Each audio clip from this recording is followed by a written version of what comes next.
Hello again, I'm Dan. Welcome back to Vinyl Fury, and I'm here to show some records this time. Uh, let's just get right into it. Today, as I'm filming this, is Black Friday. So there's a record store day event, and the only thing that I wanted was the 10-inch released by At the Drive-In. Diamante. It's a 3-song EP on a 10-inch record, which looks very cool. They call it a Coke bottle clear with a bone splatter. Obviously done at GZ through Pirates Press. So At the Drive-In, obviously seminal post-hardcore band, put out Relationship of Command, their magnum opus in 2000. Broke up, recently got back together the last couple of years, and have been touring, and they put out a new record, which I really liked, but I did not like the vinyl pressing of it. Just didn't sound right.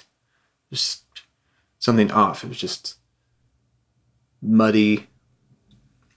Did not do the album and the production service. So I was disappointed. It was actually, I just bought the CD instead. So I was hoping this was going to be a little bit better. It's maybe a little bit better, but it's still very much a little muddy in the mid-range, especially. Just kind of constrained. And the songs are okay. I think they're B-sides from the record. And the third song I was actually pretty into. The other two, are just okay. I only listened to it once. I just listened to it today. And first listen, it's like, yeah, I'm really glad At the Drive-In are back and making music. This is only $9, which was nice. Not a must-have, I would say. But yeah, there you go. There's really nothing else I was interested in getting today. I have been interested in for quite some time. It's a record that I wanted on vinyl ever since I started collecting, but it's always been a bit out of reach, is Mutations by Beck. So this came out in 2000. I bought the CD back then. I liked Beck, okay. I liked Odelay. But there was something about this record that I really gravitated to.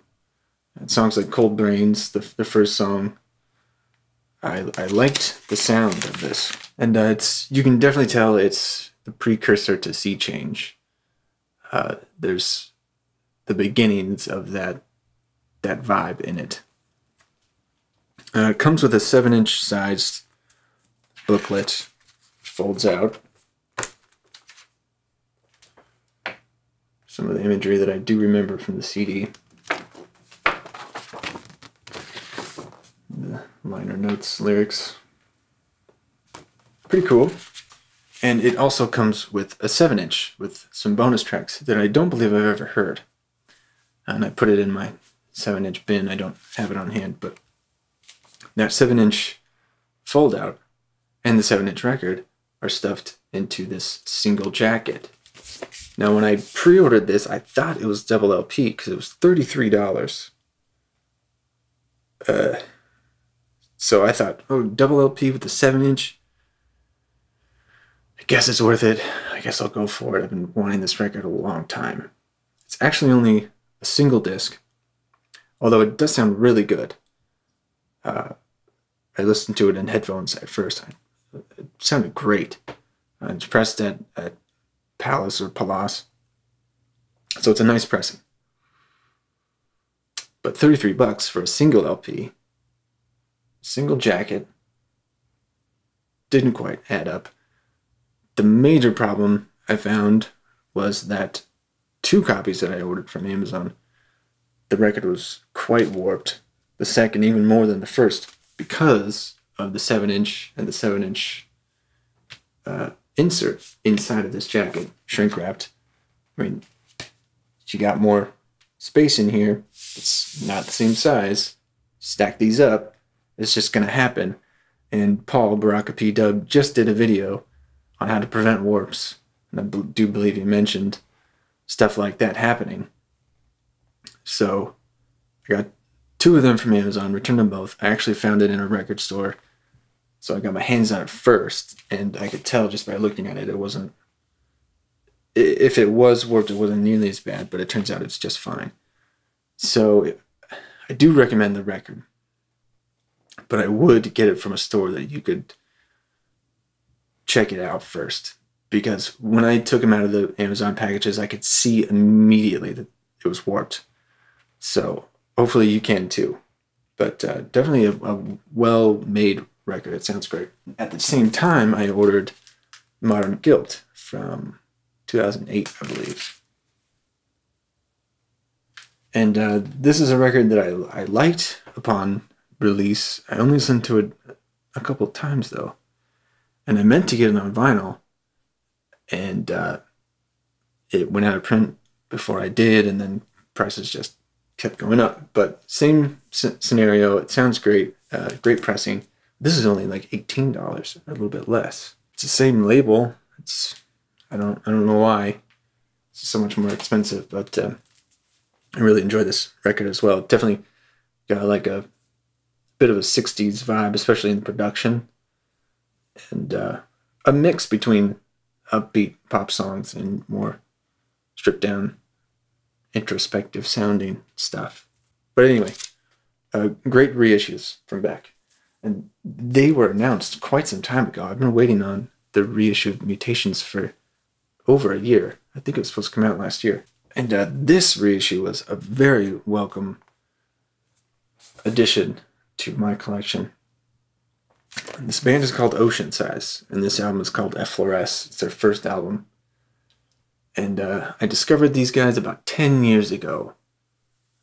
The song on this record called Catalyst, I watched the video for it, which I believe is this, fluid imagery in motion.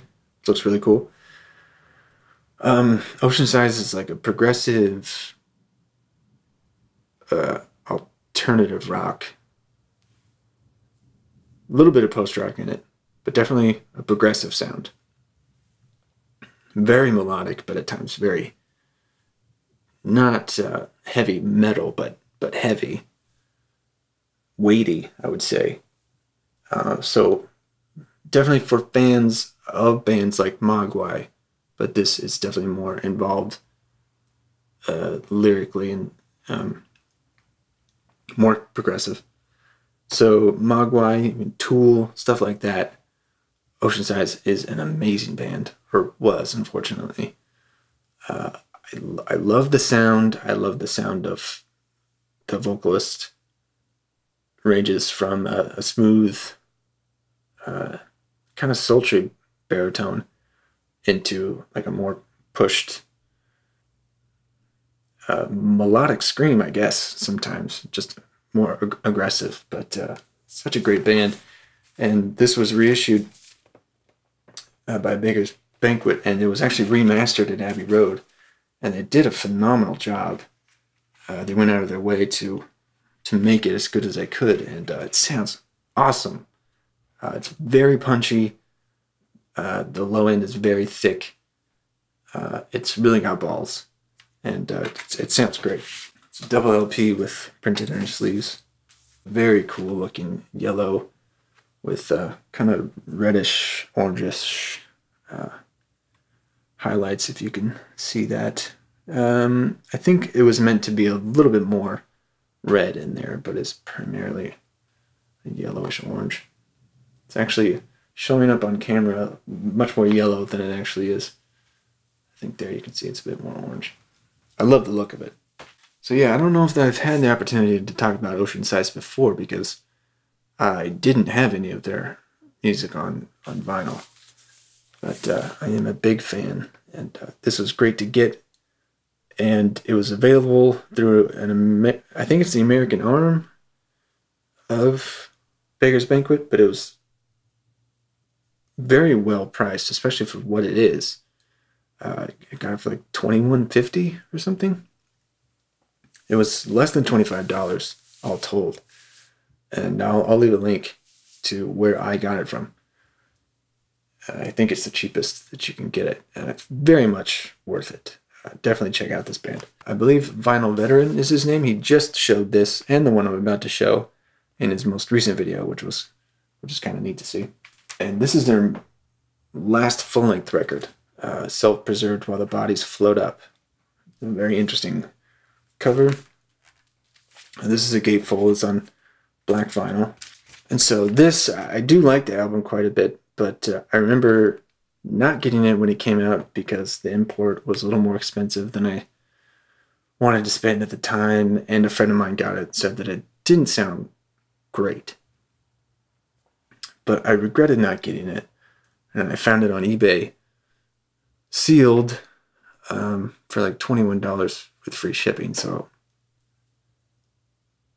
they're not super easy to find anymore, so I went ahead and got it. And it comes with a CD, which is great because it's too long to be on one record, which it is. So it's a little constrained and softened by that. But it comes with a CD, so that is not an issue. So I am glad that I finally got it. And lastly for today, an album that I didn't plan on getting on vinyl. I actually got it on cassette first, and I was quite happy with that. It was much cheaper. But I hadn't actually listened to the record before I did that. Ended up really liking the record. So I figured at some point maybe I'll find a used copy and I'll go ahead and get it on vinyl. But I actually ended up finding the more elaborate and more expensive version of it for a much more reasonable price. So this is Iron and Wine, the latest album called Beast Epic. I love this cover, which is like a knitted or sewn caricature of him.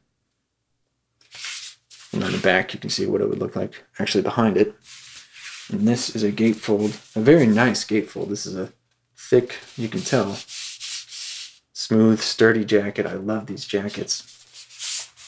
And so there's the regular version, which is a single LP, I think. And this one, which is a double LP on colored vinyl. One record is red.